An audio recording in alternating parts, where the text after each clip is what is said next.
Hi, I want to show you the griddle kit that I got. So this is a 6-piece set.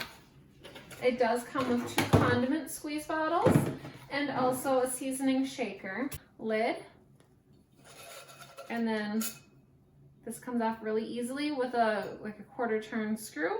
Are the cooking dome. You do have to put the handle on when you get it. It's only 2 screws, really easy. I like how this lid has the hanging loop. This excellent jumbo spatula. This would be perfect for my smash burgers. And then speaking of the smash burgers, here's the press.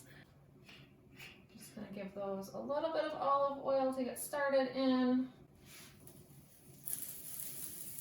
I like a lot of onions in my burger.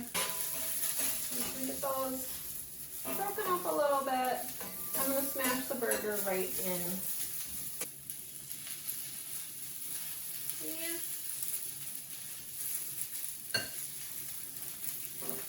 I'm a little rusty because it's been since fall.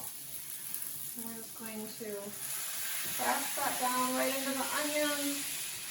You see that keeps the press a lot more clean. Prevents the meat from sticking to it, and then I can just grab the paper and peel it right off. Over top this.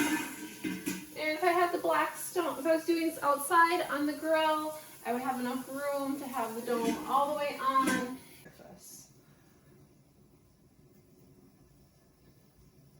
So using the steam dome helps speed up the process. See, it's already browning nicely.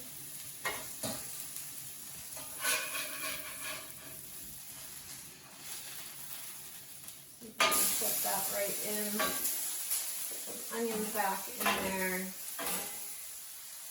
And scooch the dome over this time so I can put my buns on to warm up and toast. And close. That's looking delicious. Okay, wanted to show you, planned a little bit better. I was able to get all 4. These are 3rd pound burgers. So that one's a little under. So 4 burgers under the dome. I have the one I cooked first, ready to eat. Beautiful smash burger with my HULISEN griddle accessory set.